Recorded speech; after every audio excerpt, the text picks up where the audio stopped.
today we're going to be talking about healthy cooking, and I kind of take healthy to a different level. I talk about a different side of health, and I'm customizing that, especially for breast cancer awareness and for cancer awareness, period. So that being said, during the class, please feel free to ask questions.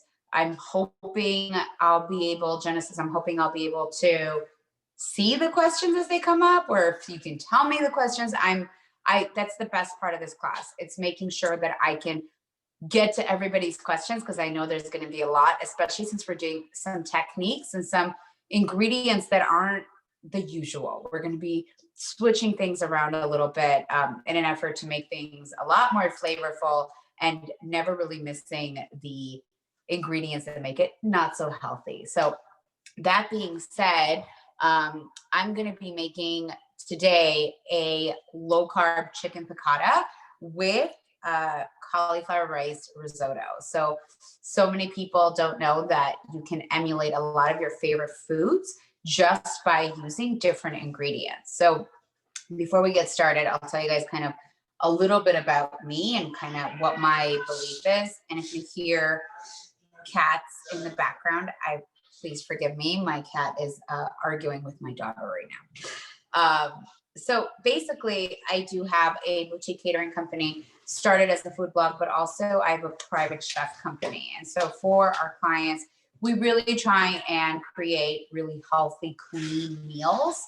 And with that being said, we additionally try and do low carb. So I kind of specialize in low carb. I've been low carb almost my entire adult life, and even like through my teenage years, I kind of always knew that processed food and garbage, as I call it, is not necessarily the best thing for you. So I've done a lot of research as I've gotten older, and in the past 4 or 5 years, a lot of things have really changed in this world. And one of the things that's changed is that there's a lot of research that's come out of the benefits of a low carb diet, and that basically carbs are the one macronutrient that your body actually does not need because it can make glucose. So it's kind of a beautiful thing that now more and more research is coming out. Unfortunately, a lot of research is still not really being handed down to the general public. And so I'm trying to change that, and I'm trying to reach people and tell them all the benefits of low carb, especially when it comes to cancer. I won't tell you all the research, but I will tell you, I've spoken to tons of oncologists. I've also done the research myself. Cancer loves sugar. And so if you don't give it18, you really can start killing it or keeping it dead. So I myself lost my mom to cancer almost 18 years ago. And I would love to be able to help spread the word of preventing that as much as I can. So this is my passion. My food is my passion. Nutrition is the other passion. So kind of goes hand in hand. Okay. So I see a lot of people don't have their faces up on camera. I totally get it. But if you guys feel comfortable enough to put your faces on camera, I would so appreciate it, because it's a lot easier for me to connect to you guys if I can actually see you. I understand that we're all working from home. Not all of us feel comfortable. But if you do, please show your face, because it just makes it so much more fun and a lot more interactive. So that being said, we are going to start talking about some of the ingredients in front of us. So one of the things we're making today is chicken piccata. We're going to be using chicken breast. Now, alternatively, you can actually also use boneless, skinless chicken thighs if you like them. That works just as well. I'm just going to stick to the classic part, and that's doing chicken breast. What we're going to do to this chicken breast is we're just going to cut them in half lengthwise. So we're not going to cut them like this. We're going to cut them like this. So they're like almost thin little cutlets.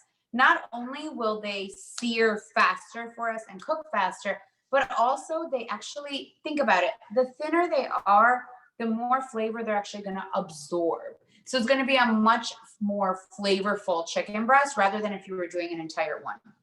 Also with chicken breast, you always run into the risk of, overcooking it. So this way we're going to be just flash cooking it really fast. We're just going to sear it, get our sauce going, add it back into the sauce, and we're good to go.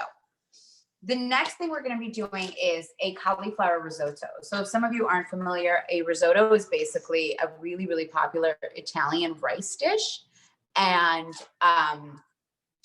it obviously features a ton of carbs. So what I did was I got riced cauliflower, and I just buy the frozen kind and use that. My family loves this stuff. Truth be told, usually I will interchange it with rice, and they never ever know. And if they do, they just say, oh, this is still good. Because at the end of the day, if your flavors are on point, you're not going to miss the actual rice or the actual ingredient. So as long as we're getting all our flavors on point, we're good. Okay, so here's what we're going to do with the cauliflower rice. We're going to follow a very similar technique to risotto. So when you're doing a risotto, you're going to sweat out your aromatics. So in this case, our aromatics are going to be shallots, which, by the way, if you guys have questions about any of the ingredients I'm using or any of the steps, please comment and I'll answer them as we go. So shallots are these cute, tiny little onions, so to speak. They're more flavorful. They're onions. To me, they're almost like a combination of onion and garlic. They're like super savory, and just when you combine that flavor profile with butter, it's literally heaven. It's like my favorite smell in the world. So we're going to do shallots, and we're going to sweat them with garlic. So sweating means you can do it in oil or in butter. I'm doing it in butter. Sweating means that you let the vegetables sweat. What does that mean? When you sweat, you perspire. The water comes out of you, right? So we're going to encourage the shallots and the garlic to sweat, because then all their flavor comes out. So we're looking for translucency. We're not looking for color. So you're not caramelizing. You're just making them really soft and tender and encouraging their aromas to come out of them. And then we'll throw in our cauliflower rice. Because I'm using frozen cauliflower rice, it is going to have quite a bit of water in there. So because it does have quite a bit of water in there, we're going to let it kind of saute just very briefly so that some of the water comes out. Then we'll put in some wine. We'll start working it through, finish it with a little bit of cream and Parmesan. And I love finishing it with some chives. So it's going to be really, really nice and delicious. And I promise you, people will not miss the actual rice. They'll just be intrigued that it's a whole new delicious dish. And by the way, guys, like the way that I teach as through techniques. So that means once you understand how to make this chicken piccata, you can then make a chicken marsala. Once you understand how to make this risotto, you can make this with seafood. You can make this with other herbs. You can make this kind of like as a cauliflower fried rice, like Chinese or Japanese style. So when you learn a technique, you basically are able to replicate any other dish by just substituting different ingredients. And that's kind of how I teach. And also I should mention, if you guys like what's happening here, make sure you guys follow me on Instagram. That's really crucial because I do a lot of stories there. But the other thing is I'm actually launching a course next Monday, the 26th. I'm launching a course, and it is my unique 4-step cooking method. So this is teaching people how to cook through the way that I teach, through my 4 steps. And once you know those steps, you can basically learn how to make anything with confidence. And I know the biggest fear that everybody has is never knowing the outcome, because ultimately everyone's biggest fear is burning the meal, right? So that's my goal. My goal is to teach you guys how to teach with efficiency and confidence in the kitchen and never ever burn another meal again. So whether we're going to be doing that today or whether you're doing that back in your kitchen, I'm going to teach you guys the best ways to cook. So if you guys are interested, make sure you guys are following me on Instagram, or feel free to leave your email info or your contact info in the comments, and I'll make sure that I get to you. All right, enough chit chat. Let's cook. Okay, so I'm going to start with these chicken breasts. So I'm going to use a cutting board that is just for chicken, because the most important thing, of course, is cross-contamination, right? Like, hang on, let me reach for my cutting board. We never want to cross-contaminate. So when I'm using, majority of the time, I always get asked what cutting boards I use. I use these plastic guys a lot. I have like 5 or 6 of them, different colors, different sizes. They're great because I can just throw them in the dishwasher. Obviously, we're also not going to be using the same knife for the chicken as I will be for the vegetables, or vice versa, because again, cross-contamination, right? So just think logically. And then once we're done with this cutting board, I'll actually wipe it down. I'll wipe down my workspace, and then I'll also put the cutting board in the sink, so it's out of our way. We don't have to worry about it anymore. Okay, I like working with gloves, and particularly because it really, decreases your chances of cross-contamination. But more than that, it also, I have kids, so if they're running at me and all I have to do is just take them off, and I have clean hands. All right, so we're gonna start the chicken. I'm actually gonna pull down the phone. There we go. The camera a little bit so you guys can see what I'm doing. So you can see I'm not cutting through this way. I'm gonna go ahead and cut this way, just all the way through. Make sure you have a nice sharp knife you're working with. So there's one, and this was actually a really thick chicken breast. So I'm gonna go ahead and do 3 pieces. So in theory, out of 3 whole chicken breasts, we're getting 9 pieces. I mean, I think that's pretty fantastic. This one's even thicker. So you want to just hold your if you're a righty, hold your left hand down on top, and then just guide this knife with really long movements. Okay, and go slow. You don't need to speed up. This is another really big guy, so we're gonna go right through it, just like that. Perfect. Perfect. And then this guy as well. So always start on the thicker side of the chicken breast. That's really, really important, because then you can actually have a lot more control as you get down to the end. Okay, beautiful, done. See how easy that was? Okay, I'm gonna take my gloves off. I'm gonna put my knife away. And what we're gonna do is we are now gonna start seasoning our little guys, okay? So seasoning is really, really important. I find that a lot of home cooks under season. I talk about that a lot in my courses, because one of the biggest techniques is seasoning, believe it or not. So what I'm gonna do is I'm gonna get another plate so I can use it for seasoning. Let's get a nice long plate. Okay, so here we have a nice long plate. Now you can also use the cutting board. I'm using a smaller cutting board today, so everything wouldn't fit, but I'm actually gonna do some on here, some on here. So we're just seasoning really simply, guys. Salt and pepper.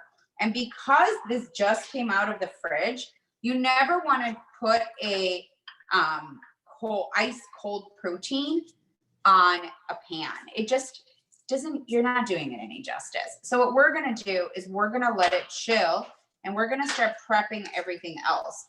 One of the most important things about being prepared for a class for cooking is you have everything in its place. It's called mise en place. So prepare everything ahead of time. Create a garbage area for yourself. Like I happen to have my garbage station right in my island. If you don't, prepare a garbage area so you can just throw everything out. Have all your ingredients prepped out for yourself, so that way everything is going super, super fast. Everything's out. I took all my ingredients out already. My butter's out, my cream's out, everything is out and ready to be used. Because the biggest times waster is when you're running back and forth and back and forth and back and forth. You want to be efficient. In order to be efficient, you have to prep everything ahead of time. It's called mise en place. We also talk about that a lot in my courses, because that's one of the biggest nightmares is the cleanup after cooking, right? So what if I told you there's a way you guys can actually clean up in between cooking? You can, but again, mise en place comes into place. Mise en place means everything in its place. We learned this in culinary school. It's engraved in the way we talk. It's engraved in the way we work. It's engraved in the way I live. So if you have everything all ready to go for you and everything's in its place, then while everything is cooking, you can actually do the cleanup. That's what we do as chefs. We clean up in between, because then you don't have like a mountain of dishes or pots. You know, you can actually clean some pots in between and keep reusing them, so you're not constantly going through 30 different pots, right? All right, so when it comes to seasoning, we're just doing salt and pepper. So I use either sea salt or kosher salt, Caesar salt. Sea salt is healthier for you. Kosher salt's really great too, but sea salt has a lot more electrolytes in there. By the way, it's kind of a myth that salt's bad for you, unless you're like on some sort of medication that you're not supposed to be eating a lot of salt. There's really no new studies that show that sodium is bad for you. So if you guys are sensitive to it, or you think you're sensitive to it, do some research on it on your own.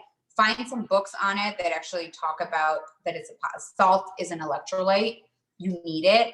Like, especially when a lot of people go low carb or keto, they don't know that they need a lot of sodium. I was one of those people. So my first 3 weeks on low carb, my stomach was just in such cramps. I didn't know what to do with myself. And then I researched it. And basically the entire process of ketosis, which is when your body uses carbs for energy instead of sugar, is an extremely dehydrating process. So you have to make sure that you are hydrating yourself with electrolytes. You can get ultra salts. You can get like actual flavored salts. Like there's a company called LMTE, so LMTE on Amazon, and they have really great flavored salts. So I would highly recommend, if you guys are having issues hydrating yourself, get used to drinking electrolytes. It makes things a lot easier. Speaking of which, I drink sparkling water all day long.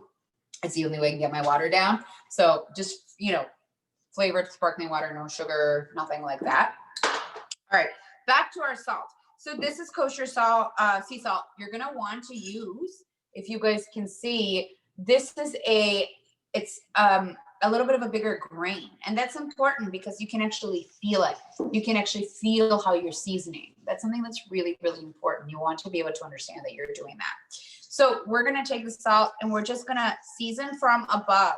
This is one of the most important things I teach, whether it's in my classes or in my course online. This is one of the most important things. You season from above, because think about it. If I get really, really close, you're going to have a ton of salt concentrated in a really small area. That's not good. That's how we over season our food. You want to really be able to spread it out. Does it make a little bit of a mess? Sure, but that's what vacuum cleaners are for. So don't worry about it. Also, make sure you're seasoning properly. Make sure you're seasoning enough. Most of the time, home cooks are under seasoning, not over seasoning. Black pepper, I really recommend everybody gets a black pepper grinder. That fresh black pepper, it really adds so much flavor. I mean, that's basically why, when you guys are at a restaurant, you order soup or salad or sometimes pasta, they're always asking you if you want fresh black pepper on there, because it just adds a little something. And the regular stuff, it's not as flavorful. All right, let's do the other side.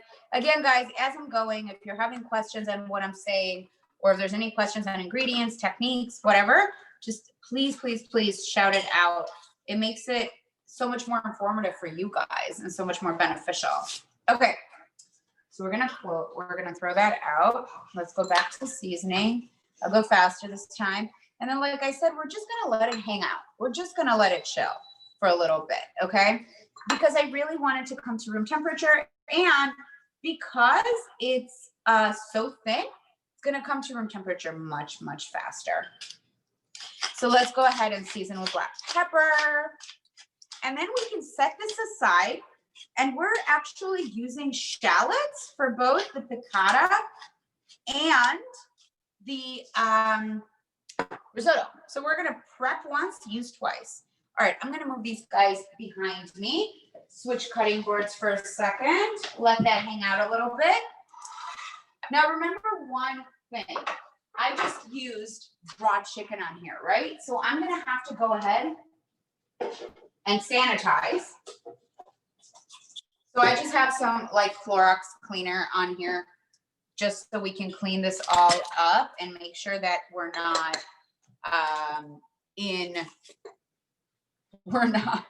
sorry, I have some magic going on behind me. Sorry, guys. TV magic.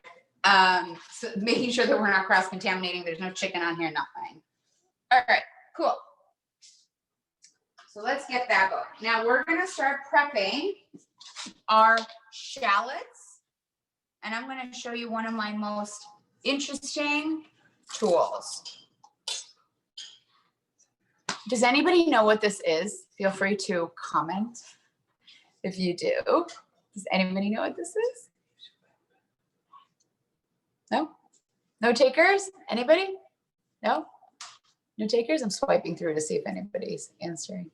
It's a microplane. Yes, Lisa. Thank you very much for contributing. This is a microplane. What is a microplane? A microplane is my favorite tool. I mean, I have two in my house. I have one in my car. I have one in my chef's kit.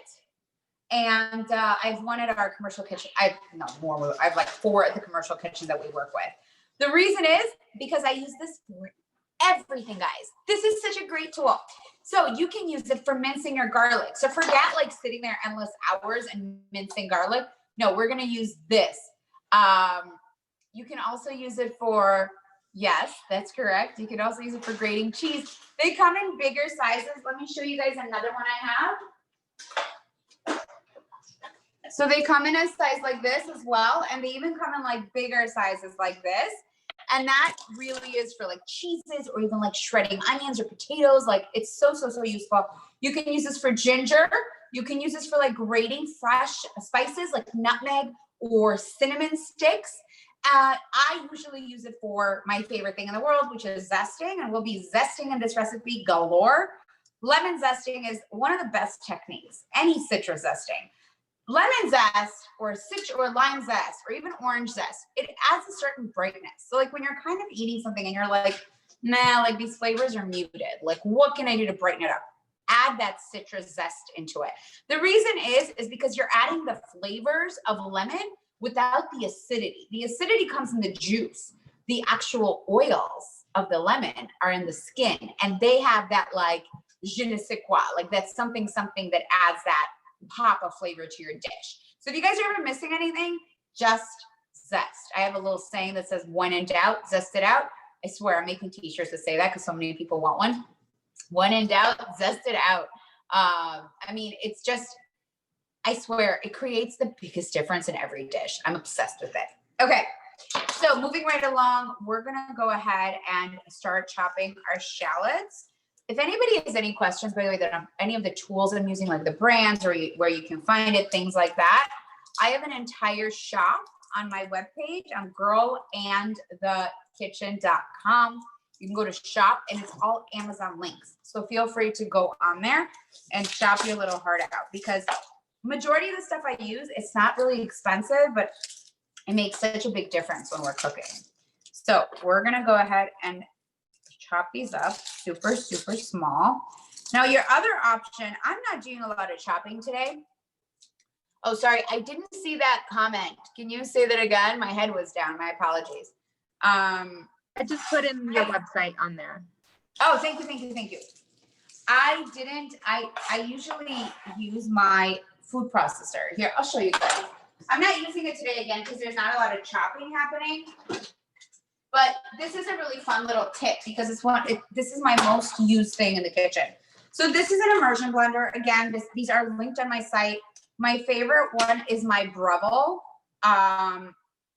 It's a little bit more expensive than all the other immersion blenders or stick blenders out there, but it's so worth it. I talk a lot about everything I'm using in my course. So if you guys are going to be taking the course, you'll kind of see how much detail, but basically it comes with a few pieces. So this is what I make like all my homemade mayos and dressings in. Yes, we make homemade mayos and dressings because it's super easy. And then this, once you take this top part off, you take this off, by the way, all dishwashers say, you take it off, you put this on, this thing's not plugged in, but it turns into a food processor, like a mini food processor. I kid you not, guys, I use it all the time. In fact, you know what? Screw it. Let's use it. Let me show you guys how quickly we can do this so we don't have to actually chop anything up. If you guys do want to learn how to slice things and chop and dice things and all that, I will be having a really in-depth cooking knife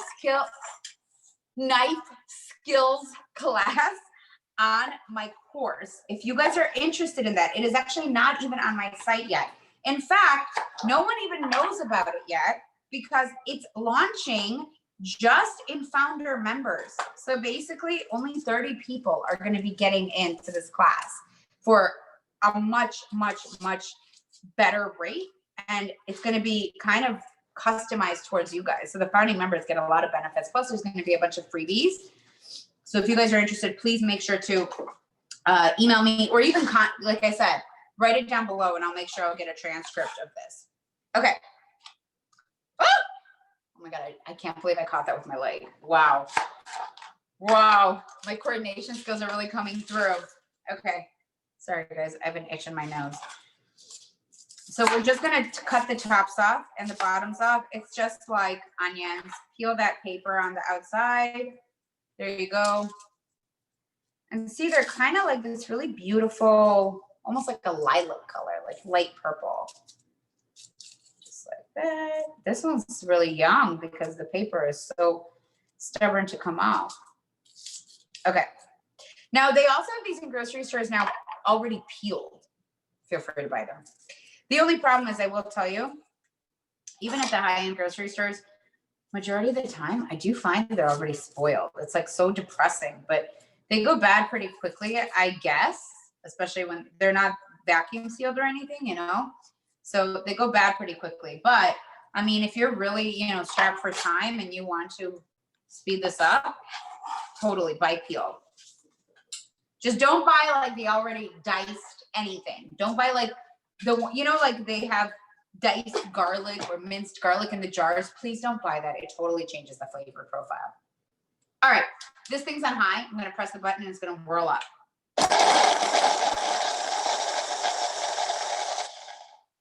I don't even know, what was that, like 3 seconds? Minced shallots, done. Guys, I promise you, I'm a professional chef. This is what we use. We also have like tons of really big parties sometimes, you know? And I don't have anything to prove that I need to chop up all these shallots, all these onions, all this garlic. Like there's no need to do that. So it's much, much easier for me to do this, save time. Plus I'm a mom, I'm a wife, and I run 3 businesses. Like I don't have time to, you know, do minuscule little tasks like this. It's not affecting your flavor profile. That's all we care about, right?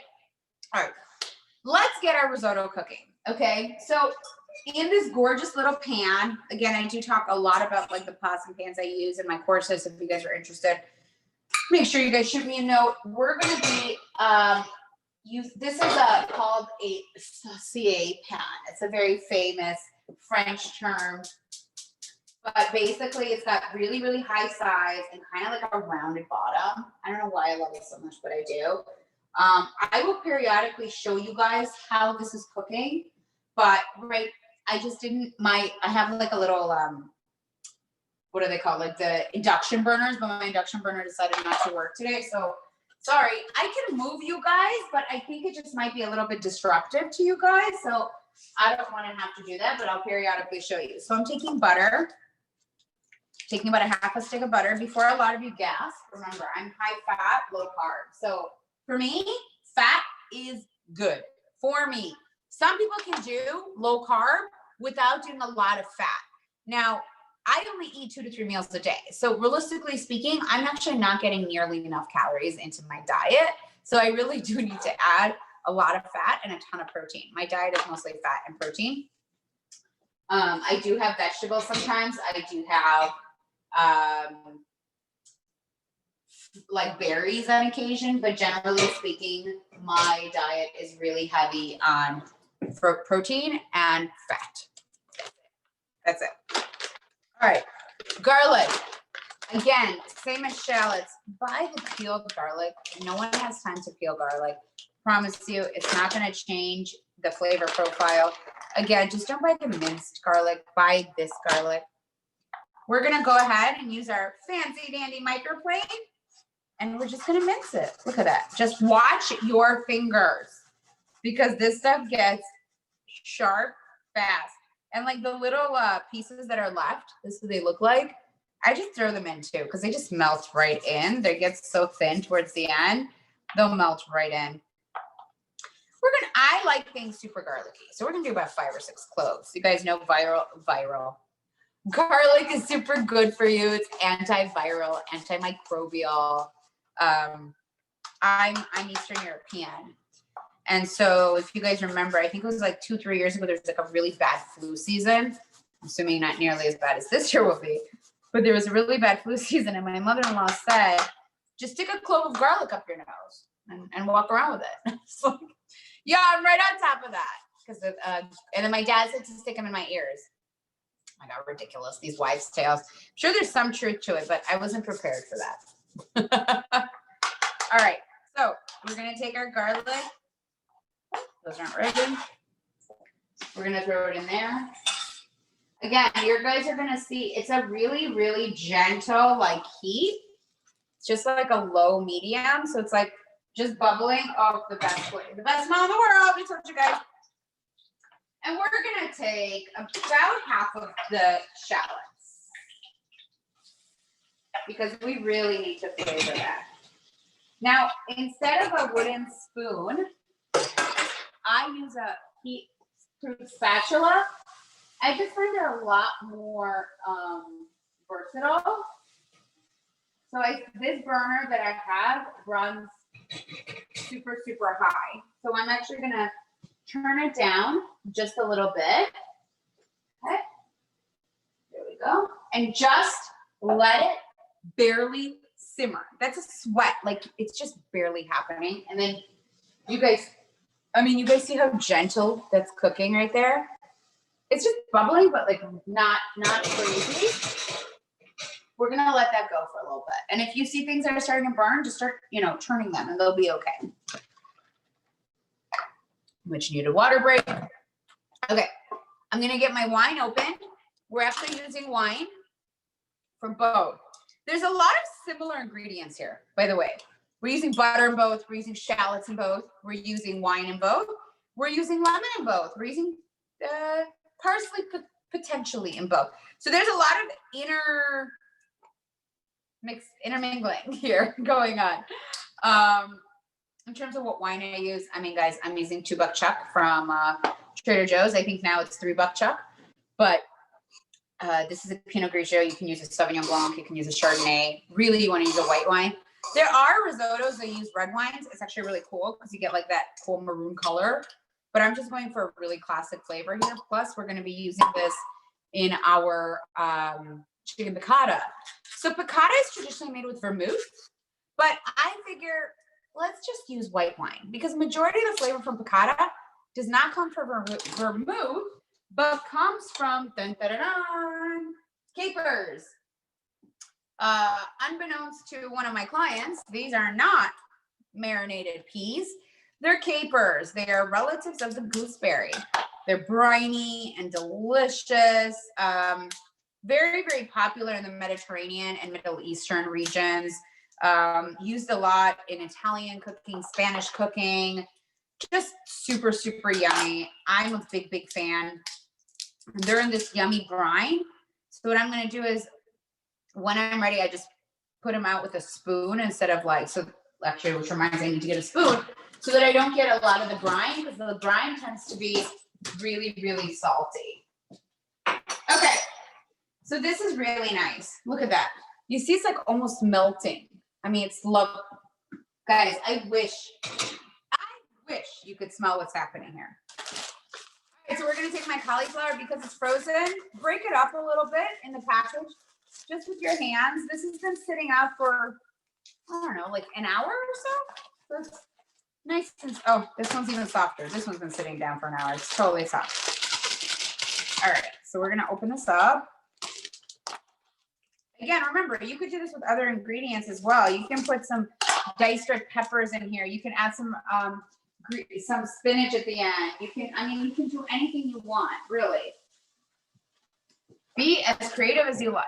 Okay, we're gonna season that with a lot of salt. Now, you don't want this crazy salted in the beginning.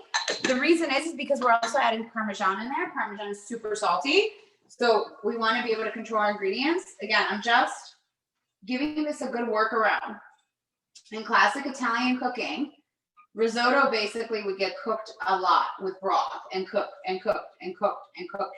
We're not going to be doing a lot of that here because I don't want it to be overcooked, and because cauliflower isn't a real grain, you're not going to get all that starch coming out of it. So we're going to encourage it to cream up a little bit with some Parmesan and a little bit of heavy cream at the end. Let's let that cook. I'm actually going to change my burners. I'm going to put it right here. And let's let that guy go. And then we're going to turn this up to about medium high. I'm going to put my olive oil in here. And we're going to get ready to start doing our chicken. Now, again, you guys see how easy it is? Everything is already prepared for us. So we'll have our wine by our side. We'll have our chicken by our side. Everything will be ready to go. I mean, it doesn't get much easier than this, right? Like, seriously, this is going to be done fast, fast, fast, fast, fast. Okay.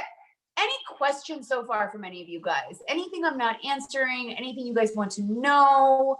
Anything you want to see still? Any other questions? No? Yes?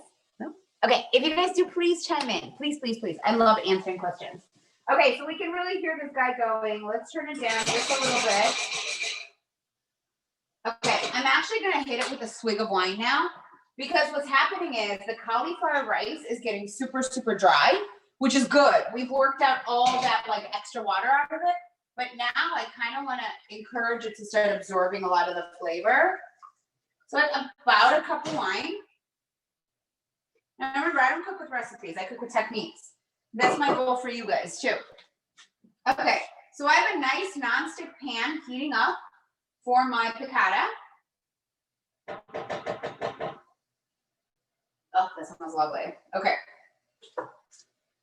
So this is nonstick. On nonstick, you never use metal. Remember that. That's why I'm using a rubber spatula. That's why I'm using these tongs that have plastic tips. Now, I prefer, or they were heat proof at once. I've destroyed them. I actually prefer to use the metal ones, but never a nonstick. Once you scratch nonstick, you might as well throw it out. So remember that. Always non-corrosive materials, basically. Okay, so into our chicken. Hear that sizzle? That's what you guys want. You want that sizzle. I'm purposely not turning on my vent so you guys can hear that sizzle. Okay, so we're going to be able to fit about 5 pieces.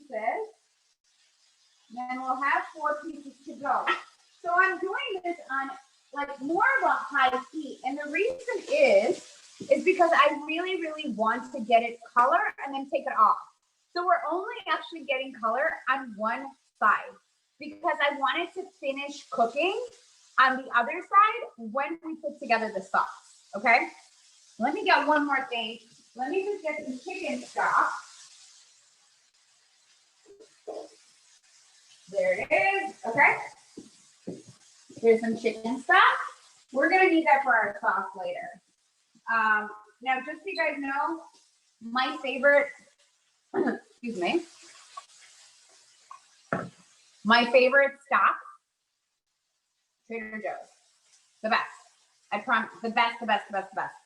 Their chicken stock is my favorite. It makes all my soups taste so good. When I don't have homemade chicken stock, which I don't at the house most often, I store bought. And if it's a good quality store bought, you're good to go. All right, let's check. Not quite there yet. But I just want you guys to see, do you see how the other side is already getting cooked? That's how fast this happens, guys. Now I am gonna put a little bit of butter in the pan because butter makes everything better. But also, butter also encourages caramelization because there's milk solids in there. So it's really gonna help us with getting the chicken golden brown and delicious. Look, butter makes everything better. Butter adds a ton of flavor. And a little bit of butter really goes a long way. A little bit of butter in the veggies, it really goes a long way. So I highly recommend if you guys are struggling with what to add to your food, go with butter. It's the best, I promise. All right, let's look. All right, that's got some nice golden brown color. Oh, almost lost it. I'm putting it back on the plate, by the way, because we're gonna be cooking these needs a little more. So I'm not really worried about the cross contamination in here. That one needs a little bit more time. There's also, here, I'm gonna show you guys. You see how gorgeous and brown that is? That's what we're looking for. There's also gonna be a lot of little brown pieces at the bottom of the pan. That is our flavor, guys. You never get rid of that. Now, if they're black and burned, that's a whole different story. But this is our flavor, guys. So do not get rid of that. We're gonna use our wine to pick that up later and to glaze it. The glazing is called picking up those delicious brown bits. Now, let's pay attention to our risotto. It's getting nice and, so to speak, creamy. That wine is starting to come out of there. And I'm going to show you guys. See, there's still some liquid on the bottom. Right there. There we go. But we're going to work that in. We're going to get that nice and creamy. So at this point, I'm going to crank the heat up. Get it going. Get it really, really nice and juicy. Now look, I'm doing two things at once. That's called multitasking. That's how you do an efficient kitchen. As you're seeing, I'm cleaning up as I go. All my pans that I'm using, all my plates, all my knives, everything is going right into the sink. That way, your area is not a disaster.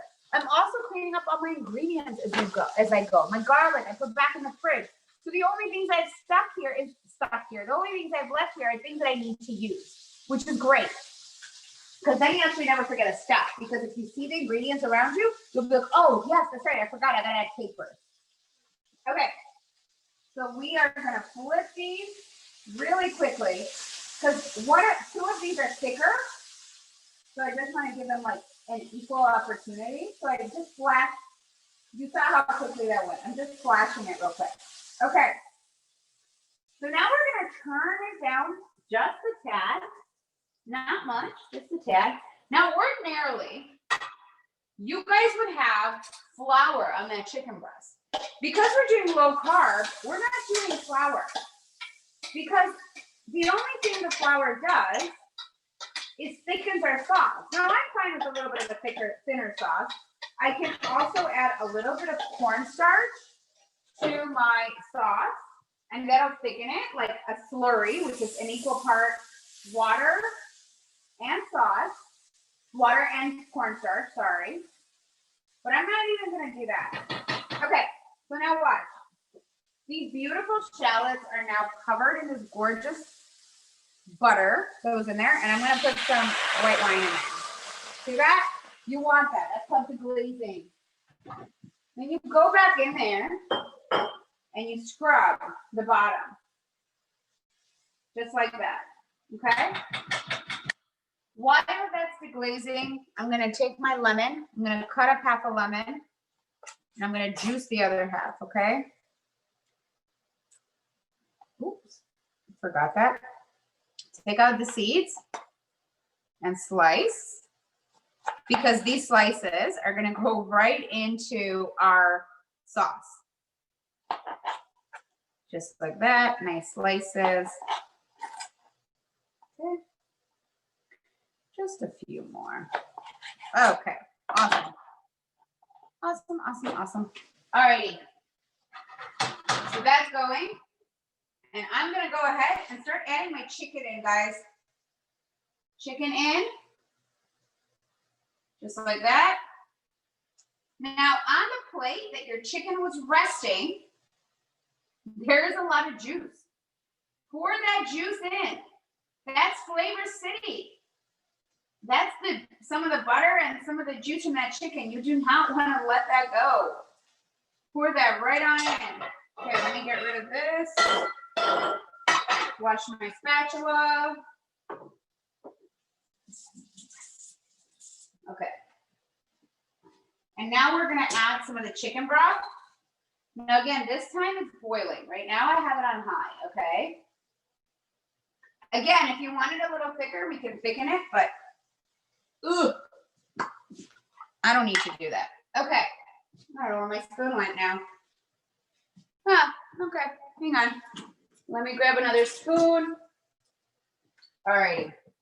So in goes a few teaspoons of capers, more if you like. These things are so delicious, so fragrant. And then I'm gonna throw in our lemons in there, just like that.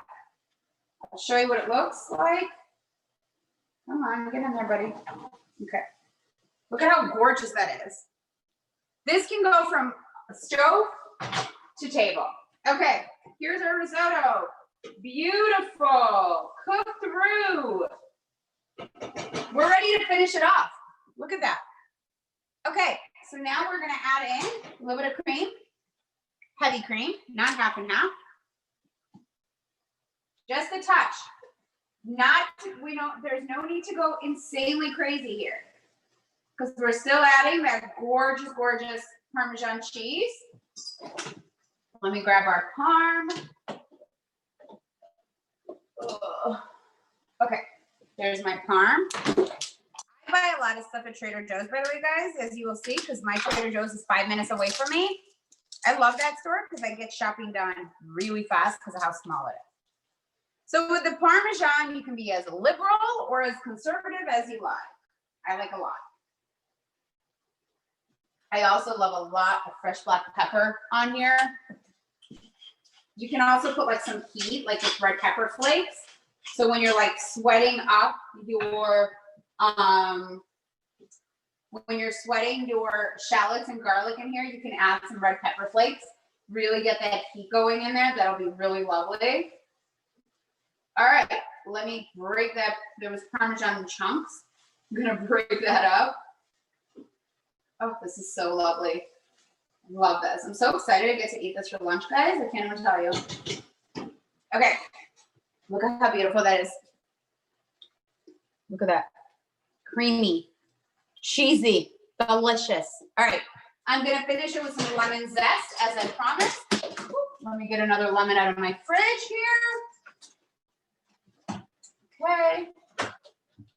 Give it a quick rinse. All right, zester. I'm gonna zest some up on here. Oh, not a ton, just a little bit. And then I'm gonna grab some chives. You guys can use parsley, anything you want. I really love chives. I really love how fresh and fragrant they are. Chives, I find, are one of the biggest pain in the butts to chop. I use scissors. You just take them, cut them up, just like that. As much or as little as you want. Again, I love chives. I love the pop of freshness it gives. You can also do, like, if you're into like that wintry mood, you can also do like some sage in here. You can add butternut squash to here. You can really do anything you like. Getting a fork, let's taste. Always taste your food. Oh my God. Yum. That's all I have to say. Yum, yum, yum, yum, yum. This makes me beyond happy. I'm gonna show you guys. You guys see those like strings of parm? Look at that. So good. All right. This done. Guys, remember, double everything up. And then you can have like the exact same thing, but for more people. I'm gonna very quickly chop up some parsley. That's really lovely with seafood too. Really, really yummy. I'm gonna chop up some fresh parsley. I love copious amounts of parsley in my piccata. Just adds that extra something to it. Okay. Done. Oh, so beautiful. I'm dying over here, guys.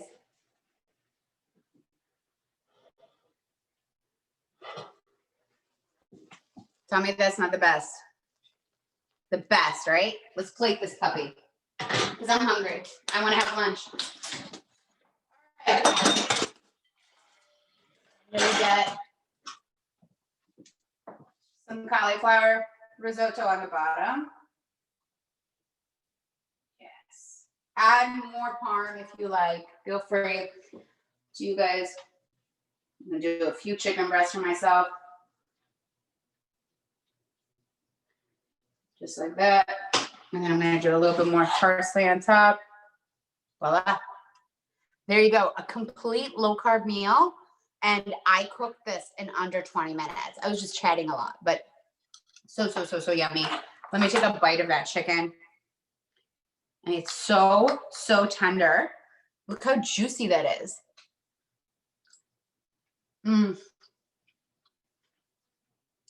That lemon goes through there so beautifully. Perfectly salty. Those capers give you that nice bite of saltiness. So good. That's it, guys. When people hear low carb, I find they got super intimidated and really worried, but it's actually really easy. You simplify things, you keep things simple, you keep things fresh, you don't use a ton of ingredients, and you'll be fine. You don't need to overcomplicate things. Trust me. I never do in my kitchen. And it keeps things really delicious for everybody. If you introduce this to your kids early enough, they'll eat it. I promise. I think the most important thing is that you introduce everything that you do from a health perspective to your kids. My kids know how to eat healthy. My daughter is almost 8, and I've taught her from an early age that when you're full, you're full. Sorry guys, it's so delicious. I keep eating. So my goal is to change the way people eat. I think it really does start with our kids. So anything that my kids used to eat came off of the table, from our dinner table, from our lunch tables. My kids were eating caviar off of their spoons at 9 months old. I know how very Eastern European of me, right? But they did it by choice. They saw it, that was cool. They love the mouthfeel of it, and they still both love caviar. So, which is super healthy for you, by the way. But yeah, I mean, that's basically it. If you guys want more information on low carb, or kind of like where you can get really great references and books, please feel free to email me or contact me on Instagram. My email is Mila, Mila @girlandthekitchen.com. Genesis, if you would put that in, that'd be great. Instagram, also girlandthekitchen.com. And of course, if you guys loved what I did and you think you would benefit from this, please contact me about becoming a founding member for these courses, because I promise you, it's going to change the way you look at food, and particularly at cooking and meal prep, because we'll be talking about all of that. So I'd love to see you guys all there, because all my classes are basically like this, all the courses. They're recorded, but there's live events, and there's a group community of people just like you who are looking for the same solutions. And because it's really health driven, it is going to give you guys so many more techniques and recipes at your fingertips that you can continue making for your family. That's it. That's my spiel. Thank you so much, Mila. That looks delicious. I'm so jealous that I'm just watching you eat it, and I'm starving right now, but I will definitely try it out. It's so easy. Awesome. So yeah, if you want to check out, like Mila said, her website, I put it on the comments in both Zoom and Facebook. It's girlandthekitchen.com. If anybody has any questions, please plug it into the chat, or if you're on Zoom, you can turn your face on and your mic on. I'm sure Mila would love to answer some questions. Yes, please. And while we wait for any questions, just please be sure to sign up for our Race for the Cure. Again, that's this Saturday, October 24th. You can register at comechicago.org. I linked that on the Facebook Live, and I can link it in this group chat as well. And I know Facebook has a few minute lag, so that might take a little bit for the questions to roll in. But thank you so much, Mila. I really enjoyed your just easy and fast cooking technique. I think everybody gets kind of, I don't know about everybody, but a lot of people get kind of intimidated about cooking, and how, I don't have time. It just takes a long time. And, especially when they hear like low carb or healthy, they automatically associate that with difficult, because there's been this stigma that keto is like really hard. Keto is hard when you're trying to make like homemade pizza without bread, right? By the way, it's not. You just make a meat crust instead of using any of those like almond crust. I literally do a meat crust, like a sausage crust. There's no need to do any of that other stuff. Like, If you're keeping it simple and you're not trying to recreate bread, then you'll be fine. Like my belief is if you shouldn't be having carbs, like you shouldn't be having carbs. This isn't like there's a lot of misconceptions out there, but truly, if you're like insulin resistant or you're diabetic, God forbid, or like diabetic type 2, you know, or you're on chemo. Yeah, there's like a lot of information that says, now again, I'm not a doctor, and I have a lot of like books that you can read that are written by doctors, but I mean, this is proven that like cancer cells grow when they're given glucose. Like if you give a rat with a tumor glucose, that tumor is going to grow. You know, that's just common. That this is like common. Like people don't know this, and they should. So yeah, of course, if you're on chemo and you're sick and like you can't put anything in your body, you know, yeah, of course, I get it. But the goal is always to strive to like eat cleaner to begin with. And a lot of what you're doing by getting rid of carbs is you're just getting rid of all that processed garbage, or as I call it, garbage, right? That like you don't need. But a lot of people have an addiction to it. That's why it's so hard to curb. Don't know if you guys know this, but like they did a side-by-side MRI of a person's brain. One was doing cocaine, the other one was eating regular sugar, and it was the exact same chemical reaction. What does that tell you? It's a legit drug. Okay, so that's why it's so hard to kick it. That's why you actually have withdrawal. I will tell you guys one little tip that if you guys are trying to go low carb or keto, so keto has this thing called keto flu. The reason you get the keto flu is because of what I said earlier, and that is that you get dehydrated. And when you're dehydrated, think about when you're hungover. Why do you have a hangover? It's because you're dehydrated, right? So if you hydrate yourself with electrolytes, here, I'll show you guys a package that I think I have. No, just kidding. My husband threw them out. But there's a lot of like electrolytes package. Like I said, one of them is LMTE. Another one, I have a brand called, I just can't reach it. It's called Ultima, Ultima. Whole Foods has it. A lot of stores have it. They have stevia in them, which some people can't do anything that tastes sweet because it triggers that like mental connection with them. But generally speaking, thank you, Susan. By the way, she's commenting on my little mini Beatles shirt. Check out like some cute boutique. Basically, when you're dehydrating yourself, you're going to be running into this issue of the keto flu. If you're keeping yourself hydrated, you're going to fly through that flu. What ends up happening is your metabolic systems have to transition from using sugar or glucose for energy into using ketones for energy. What are ketones? Ketones are the energy source that your body creates when it utilizes fat. So once your body has gotten rid of like all the excess glucose in its body, it starts using the fat. So generally speaking, actually, you don't really need a lot of exogenous fat coming in, meaning like your goal with ketosis is, yes, not only to reach autophagy, which is cell turnover, which is really good for overall health, but really the goal is to have your body use your own body fat to get rid of that. It uses that for energy. I mean, it's like mind blowing to me when you think about that, right? Like that's our goal. Our goal is to actually use physical fat as energy.